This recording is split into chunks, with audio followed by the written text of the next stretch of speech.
ভগৱান শ্ৰীকৃষ্ণই শ্ৰীমদ ভগৱত গীতাত প্ৰত্যক্ষভাৱে শিক্ষাৰ্থীক উদ্দেশ্যি একো নকলেও শ্ৰীমদ ভগৱত গীতাত থকা 10টা শ্লোকৰ পৰাই শিক্ষাৰ্থীৰ কৰণীয় কৰ্তব্য সম্পৰ্কে আজি কিছু কথা বিশ্লেষণ কৰিব খুজিছোঁ। শ্ৰীমদ ভগৱত গীতাৰ 2য় অধ্যায়ৰ 41 নম্বৰ শ্লোক, য'ত ভগৱানে কৈছে ব্যৱসায়িত্মিকা বুদ্ধিহি একেহ কুৰু নন্দন বহু শাখা হিনন্তস্য বদ্ধায়ু ব্যৱসায়িনম।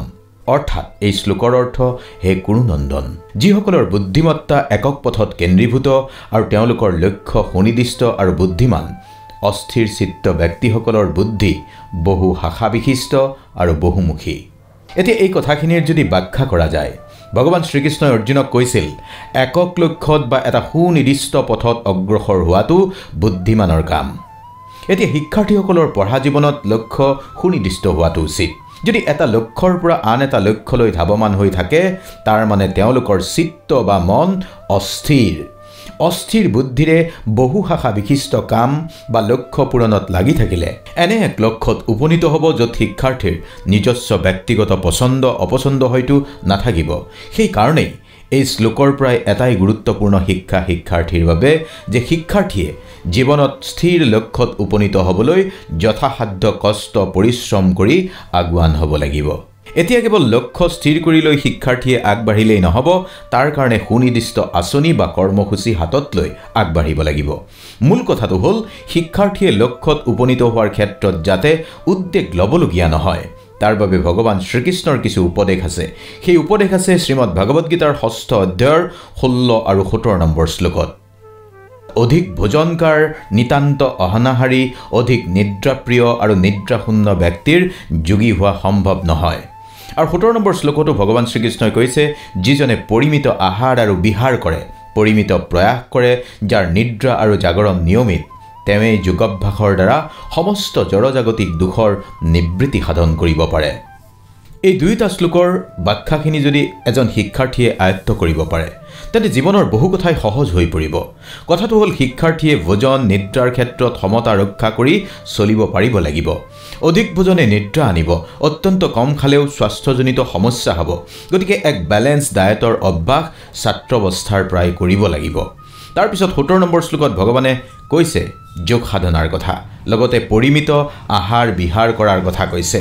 পৰিমিত আহাৰ বিহাৰ মানে এক বেলেঞ্চ লাইফ ফৰ ছাকচেছ। পঢ়াৰ বাবে, পৰীক্ষাৰ প্ৰস্তুতিৰ বাবে পাঠ্যক্ৰম শেষ কৰিবলৈ শিক্ষাৰ্থীয়ে বহু উজাগৰি নিশা পাৰ কৰিবলগীয়া হ'ব পাৰে, কষ্ট কৰিবলগীয়া হ'ব পাৰে, কিন্তু শৰীৰটো ঠিকে থাকে চলি থাকিবলৈ, কথাবোৰ মনত ৰাখিবলৈ শৰীৰটোক সুষম খাদ্য আৰু প্ৰয়োজনীয় জিৰণিৰ প্ৰয়োজন হ'ব। অত্যাধিক পৰিশ্ৰমে যিকোনো সময়ত শৰীৰ ৰুগ্ন কৰি তুলিব পাৰে বা ভাগৰুৱা কৰি তুলিব পাৰে।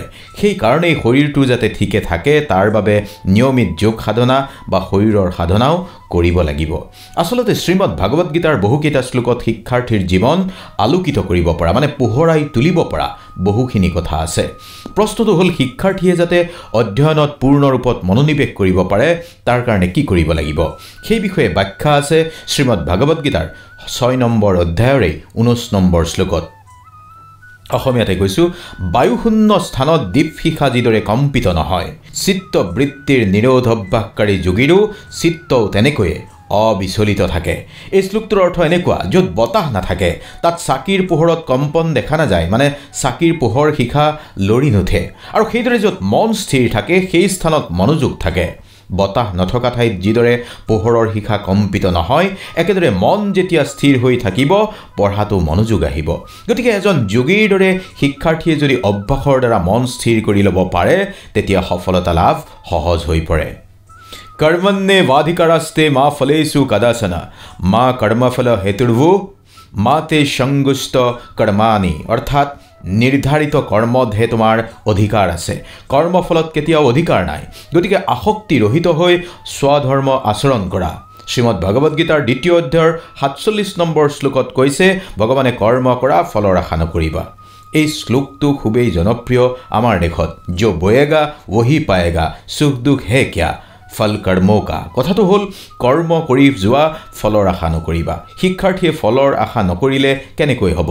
ইয়াত কৰ্ম কৰা, ফলৰ আশা নকৰিবা মানে শিক্ষাৰ্থীক ভাল ফলাফল নহ'ব বুলি ভাবিবলৈ কোৱা নাই। ইয়াৰ আক্ষৰিক অৰ্থ ব্যাখ্যা কৰিলেই নহ'ব। কৰ্ম কৰিব লাগিব মানে শিক্ষাৰ্থীয়ে পঢ়াত জোৰ দিব লাগিব। 100%, 200% যিমান পাৰি সিমান সক্ষমতাৰে অধ্যয়ন কৰিব লাগিব। কিন্তু ভালদৰে অধ্যয়ন কৰি বা 100% আত্মনিয়োগ কৰাৰ পিছতো যিটো ফল আহিব তাকে লৈ চিন্তিত নহ'বলৈ কৈছে বা কোৱা হৈছে। অৰ্থাৎ ফলাফলৰ পিছৰ পীড়া নল'বলৈ কৈছে। ভালকৈ পঢ়াৰ পিছত যিটো ফলাফল আহিব তাত শিক্ষাৰ্থীৰ হাত নাই। কিন্তু শিক্ষাৰ্থীৰ হাত ক'ত আছে? নিজৰ কৰ্মত মানে অধ্যয়নত। গতিকে অধ্যয়ন কৰিব লাগিব। অৰ্থাৎ 100% জোৰ দি শিক্ষাৰ্থীয়ে কৰ্ম কৰাৰ কথা কৈছে ভগৱান শ্ৰীকৃষ্ণই। শিক্ষাৰ্থীৰ ধৰ্ম হৈছে অধ্যয়ন, শিক্ষাৰ্থীৰ কৰ্ম হৈছে অধ্যয়ন। গতিকে শিক্ষাৰ্থীয়ে অধ্যয়ন কৰিবই লাগিব। কিন্তু যিটো ফল আশা নকৰাৰ কথা কৈছে সেইটো হ'ল যদি 100, 200, 300% এফৰ্ট দি কৰ্ম কৰাৰ পিছতো যিটো ফল আহিব সেইটো যদি মন পচন্দৰ ফল নহয় তেতিয়া দুখী নহ'বলৈ কৈছে ভগৱান শ্ৰীকৃষ্ণই। আৰু সেইটোৱে হৈছে ভগৱান শ্ৰীকৃষ্ণই কোৱা ডিটাচমেণ্ট ফ্ৰম দ্য ফ্ৰুইট, অৰ্থাৎ ফলৰ আসক্তিৰহিত হৈ কৰ্ম কৰা। আৰু এটা কথা, বহু ল'ৰা ছোৱালীয়ে প্ৰচুৰ প্ৰতিভাসম্পন্ন হৈও কিয় আদবতত লক্ষ্যভ্ৰষ্ট হৈ যায় তাৰ কাৰণ আছে। সেই কথাৰ ব্যাখ্যা আছে। সুখে দুখে স্বামে কৃতবা লাভালাভ জয়াজয়ো ততো যুদ্ধায় যুজস্ব নৈব পাপম্ভা পশ্যসি। অৰ্থাৎ সুখ দুখ, লাভ ক্ষতি আৰু জয় পৰাজয়ক সমান জ্ঞান কৰি যুদ্ধৰ নিমিত্তে যুদ্ধ কৰা, তেতিয়াহ'লে তোমাৰ পাপৰ ভাগী হ'ব নালাগে। এইটো হ'ল শ্ৰীমদ ভাগৱত গীতাৰে 2য় অধ্যায়ৰ 38 নম্বৰ শ্লোক। ইয়াত কি অৰ্থ আছে? সুখ দুখ, লাভ ক্ষতি আৰু জয় পৰাজয়ক সমান জ্ঞান কৰিব লাগিব। আৰু জ্ঞান আহৰণৰ বাবে ভালকৈ পঢ়িবই লাগিব। ভালকৈ নপঢ়াটো পাপ। একেবাৰে সহজ অৰ্থত পঢ়িলোঁ কি লাভ, এই ভাৱ মনতে লৈ নপঢ়াকৈ শিক্ষাৰ্থী থাকিব নোৱাৰিব। শিক্ষাৰ্থীয়ে নপঢ়াকৈ থকাটো পাপ কৰ্মৰ সমতুল্য। শ্ৰীমদ ভাগৱত গীতাৰ এই শিক্ষা যদি গ্ৰহণ কৰে তেন্তে শিক্ষাৰ্থীয়ে দায়িত্ব আৰু কৰ্তব্য পালনৰ পৰা পিছ হুঁকি নহাকৈ থাকিব পাৰিব। এই শ্ৰীমদ ভাগৱত গীতাৰে আৰু এটা শ্লোকত আছে, যিসকল লোক ভোগ আৰু ঐশ্বৰ্য সুখত একান্তই আসক্ত সেই সমস্ত বিবেকবৰ্জিত মূঢ় ব্যক্তিসকলৰ বুদ্ধি সমাধি অৰ্থাৎ ভগৱানৰ একনিষ্ঠতা লাভ সম্ভৱ নহয়। 2য় অধ্যায়ৰে 44 নম্বৰ শ্লোকত আছে এই কথাখিনি। ইয়াৰ অৰ্থ এজন ছাত্ৰ অত্যন্ত প্ৰতিভাশালী হ'লেও যদি অধিক সুখ বিচৰা ধৰণৰ হয়, মানে পঢ়োতে যদি গৰম লাগিছে, ফেন লাগে, এচি লাগে বা পৰিৱেশ পোৱা নাই আদি অজস্ৰ অজুহাত উলিয়াই থাকে, তাৰ মানে তেওঁ সফল হ'বলৈ টান আছে। গতিকে সুখদায়ক পৰিৱেশ নহ'লেও পঢ়াত মনোনিৱেশ কৰিব লাগিব। অৰ্থাৎ পৰিস্থিতি যিয়েই নহওক শিক্ষাৰ্থীয়ে পঢ়িব লাগিব। শিক্ষাৰ্থীয়ে ভালকৈ নপঢ়াৰ কোনো অজুহাত দেখুৱাব নালাগিব। পৰৱৰ্তী শ্লোক 16 নম্বৰ অধ্যায়ৰ 21 নম্বৰ শ্লোক। এই শ্লোকত কোৱা হৈছে কাম, ক্ৰোধ, মোহ হৈছে নৰকৰ 3খন দুৱাৰ। এই 3 দুৱাৰ পৰিহাৰ কৰাৰ কথা কৈছিল ভগৱান শ্ৰীকৃষ্ণই। এই কথাখিনি সকলোৰে বাবে প্ৰযোজ্য। অধিক লালসা বেয়া, অধিক ক্ৰোধ বেয়া, মোহ বেয়া, কাৰণ এই 3 আসক্তিৰ পৰাই মানুহৰ বুদ্ধি নাশ হয়। আৰু বুদ্ধি নাশ হ'লেই বুজাই কোৱাৰ নিশ্চয় প্ৰয়োজন নাই। শিক্ষাৰ্থীয়ে এই 3 নৰকৰ দুৱাৰৰ পৰা আঁতৰি থাকিব লাগিব। মানে কাম, ক্ৰোধ, মোহৰ বশৱৰ্তী হৈ নিজৰ অধ্যয়নক পিছ দিলে নহ'ব। লালসা, খং আৰু কিবা এটা পোৱাৰ সুতীব্ৰ ইচ্ছা এইবোৰেই যদি শিক্ষাৰ্থীৰ মনক গ্ৰাস কৰিবলৈ লয়, শিক্ষাৰ্থী আচল উদ্দেশ্যৰ পৰা আঁতৰি যোৱাৰ দৰে হ'ব। অৰ্থাৎ শিক্ষাৰ্থীৰ আচল লক্ষ্য উদ্দেশ্য বিঘ্নিত হ'ব।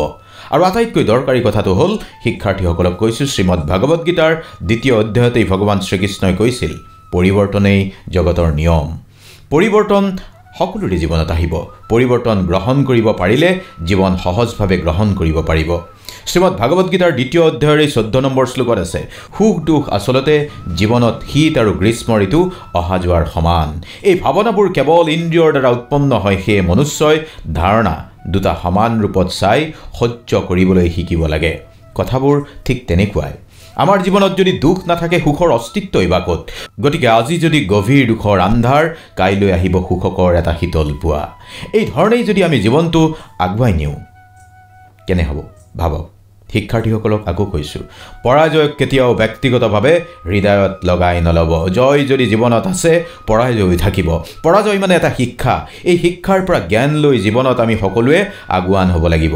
শ্ৰীমদ ভাগৱত গীতাৰ 17 নম্বৰ অধ্যায়ৰ 3য় শ্লোক, সত্যানুৰূপা সৰ্বস্য শ্ৰদ্ধা ভৱতি ভাৰত শ্ৰদ্ধা ময়ূৰম পুৰুষ য়ো শ্ৰদ্ধস্য স এব। অৰ্থাৎ আপুনি সেইটোৱে যিটো আপোনাৰ বিশ্বাস, আপুনি যিটো হ'বলৈ বাঞ্ছা কৰে সেইটোৱেই আপুনি হ'ব পাৰে। ইয়াৰ অৰ্থ শিক্ষাৰ্থীসকলে এনেকৈ বুজিব লাগিব যে শিক্ষাৰ্থীয়ে নিজৰ লক্ষ্যত উপনীত হোৱাৰ বাবে মনোসংযোগ ৰাখিব লাগিব। ধৈৰ্য হেৰুৱাব নালাগে, দিন সকলোৰে আহিব। কাৰণ ভগৱান শ্ৰীকৃষ্ণই কৈ গৈছে, আজি যি আপোনাৰ সেয়া কালি অন্য কাৰোবাৰ আছিল, কাইলৈ অন্য কাৰোবাৰ হৈ যাব। ভগৱান শ্ৰীকৃষ্ণই আৰু এটা গুৰুত্বপূৰ্ণ কথা কৈছে শ্ৰীমদ ভাগৱত গীতাত 6 নম্বৰ অধ্যায়ৰ 5 নম্বৰ শ্লোকত। মনৰ শক্তিৰ জোৰ দি নিজক উন্নীত কৰাৰ কথা কৈছিল ভগৱান শ্ৰীকৃষ্ণই। মানুহৰ মনেই পৰম শত্ৰু আৰু পৰম বন্ধু বুলি কৈছিল ভগৱানে। এই ক্ষেত্ৰত শিক্ষাৰ্থীসকলে বুজি পোৱা দৰকাৰ যে মনৰ শক্তিৰে শিক্ষাৰ্থীয়ে নিজকে আগুৱাই নিব লাগিব। যদি মনক বেয়া কৰ্মৰ পৰা আঁতৰাই ৰাখি ভাল কৰ্মত নিয়োজিত কৰা হয় তেতিয়া মনেই পৰম বন্ধু, আৰু মনটোক যদি যিকোনো বিষয় চিন্তা কৰিবলৈ এৰি দি নিয়ন্ত্ৰণহীন কৰি দিয়া হয় তেতিয়া মনেই হৈ পৰিব শিক্ষাৰ্থীৰ শত্ৰু। শিক্ষাৰ্থীসকলে বুজা দৰকাৰ মনটো কি, মনত কি হয় আমাৰ। ই যেতিয়া চিন্তাৰ সৃষ্টি কৰে তেতিয়াই ই আমাৰ মনুষ্যৰ মন। যেতিয়া চিন্তা কৰা কথাবোৰৰ পৰা ই বিশ্লেষণ কৰে আৰু সিদ্ধান্ত ল'ব পৰা অৱস্থালৈ আনে তেতিয়া ই আমাৰ বুদ্ধিমত্তা। এগৰাকী শিক্ষাৰ্থীয়ে সেইকাৰণেই সমস্যা সমাধানৰ বাবে মনক বুদ্ধিমত্তাৰ পৰ্যায়লৈ নিব পাৰিব লাগিব। নিজৰ মনটোক ধনাত্মক দৃষ্টিভংগী ল'বলৈ বাধ্য কৰাব লাগিব। বেছি সুখবোধৰ পৰা মনটো যাতে দূৰত থাকে তাৰ বাবে নিজৰ ইন্দ্ৰিয়গ্ৰাহ্য সুখভোগৰ আকাংক্ষা কিছু এৰিব লাগিব। গতিকে ভগৱান শ্ৰীকৃষ্ণই খুব সুন্দৰভাৱে শ্ৰীমদ ভাগৱত গীতাত শিক্ষাৰ্থীয়েনো কি কৰিব লাগে কি কৰিব নালাগে তাৰ ব্যাখ্যা আগবঢ়াই গৈছে। আৰু এটা কথা, শিক্ষাৰ্থীয়ে দৈনিক ভজন কীৰ্তন নকৰিব পাৰে, কিন্তু এটা সাত্বিক পৰিৱেশৰ মাজত থকাৰ অভ্যাস কৰিলেও যথেষ্ট উপকৃত হ'ব পাৰে। শ্ৰীমদ ভাগৱত গীতাৰ 16 নম্বৰ অধ্যায়ৰ আৰম্ভণিতে ভগৱান শ্ৰীকৃষ্ণই ধৰ্মত বিশেষ গুণৰ বিষয়ে কৈছিল। আধ্যাত্মিকভাৱে আৰু নৈতিকভাৱে শক্তিশালী হৈ সফলতা লাভ কৰিবলৈ হ'লে শিক্ষাৰ্থীয়ে কোনবোৰ গুণ আয়ত্ত কৰাৰ প্ৰয়োজন তাৰ জ্ঞান পাব পাৰি এই অধ্যায়ত। ভগৱানে কৈছে ভয়মুক্ত হৈ জীৱনটো আগুৱাই নিয়া। এই অধ্যায়ৰ প্ৰথম 3টা শ্লোকত ভগৱান শ্ৰীকৃষ্ণই অৰ্জুনক দৈৱ স্বভাৱৰ পুৰুষৰ 26টা গুণৰ কথা কৈছে। এই 26টা গুণ শিক্ষাৰ্থীয়ে আয়ত্ত কৰিব নোৱাৰিলেও কিন্তু দয়া, সহনশীলতা, ক্ষমা, অহিংসা, সৰলতা, ক্ৰোধহীনতা এইবোৰ সুঅভ্যাস ৰাখিব লাগিব। অভ্যাস নকৰাৰ ফলত এই গুণবোৰ সুপ্ত হৈ যায়। যেতিয়া মানুহক আখৰিক গুণে বুঢ়াই পেলায় তেতিয়া এই দৈৱ স্বভাৱ সুপ্ত হৈ পৰে। গতিকে এই দৈৱ গুণৰ অধিকাৰী হ'বলৈও আপুনি সেই দৈৱ গুণবোৰৰ অভ্যাস কৰিব লাগিব। এই কথাখিনি আছে শ্ৰীমদ ভাগৱত গীতাৰ 16 অধ্যায়ত, অৰ্থাৎ দৈৱাসুৰ সম্পদ বিভাদ যুগত। এই কথাখিনি আৰু অলপ ব্যাখ্যা কৰিছোঁ। শিক্ষাৰ্থীসকলৰ মনত ৰখাৰ শক্তি, বুজাৰ শক্তি সকলোখিনি গুণ থাকে, কিন্তু যিদৰে মানুহৰ দৈৱ গুণ অভ্যাস নকৰিলে নাইকিয়া হৈ যায় বা সুপ্ত হৈ যায়, ঠিক সেইদৰে পঢ়া শুনা মনত ৰখা কথাবোৰো অভ্যাস নকৰিলে স্মৃতি বিস্মৃতি হৈ যাব পাৰে, অৰ্থাৎ পাহৰি যাব পাৰে। সেইকাৰণেই শিক্ষাৰ্থীয়ে অধ্যয়ন কৰা প্ৰতিটো বিষয় পুনঃ পুনঃ অভ্যাস কৰিব লাগিব, অৰ্থাৎ ইংৰাজীত কোৱা ৰিভাইজ কৰিব পাৰিব লাগিব। এইখিনিকে শিক্ষাৰ্থীসকলে যদি মন পুতি শুনে, আৰু যিসকল শিক্ষাৰ্থীয়ে ভাবে যে শ্ৰীমদ ভাগৱত গীতা কেৱল ডাঙৰৰ বস্তু, পিতৃ মাতৃৰ বস্তু, তেওঁলোককো আজি কৈছোঁ, সেই পিতৃ মাতৃসকলে এবাৰ এই কথাখিনি মনোযোগ সহকাৰে শিক্ষাৰ্থীক শুনিবলৈ কওক। ভগৱান শ্ৰীকৃষ্ণই আজিৰ পৰা 5000 5500 বছৰ পূৰ্বেই এই শিক্ষা মনুষ্যক দি থৈ গৈছে। আচলতে গীতা হৈছে জীৱনৰ গাইডেন্স। জীৱনৰ গাইডেন্স কেৱল জ্যেষ্ঠজনৰ বাবে নহয়, জীৱনৰ গাইডেন্স যুৱচামৰ বাবেও, আজিৰ শিক্ষাৰ্থীৰ বাবেও। বাকী পঢ়া শুনা কৰিব শিক্ষাৰ্থীসকলে, আৰু সন্তানৰো ভাল হ'ব আপোনালোকেও কথাখিনি অলপ মনোযোগ দিব। জনাব কেনে পালে বিষয়টো, আৰু এই বিষয়ত আমি আৰু কি কোৱাৰ প্ৰয়োজন আছে আপোনাৰ মতামত আমাক কমেণ্টত জনাব। ভালে থাকিব। ওম কৃষ্ণায় বাসুদেৱায় নমঃ।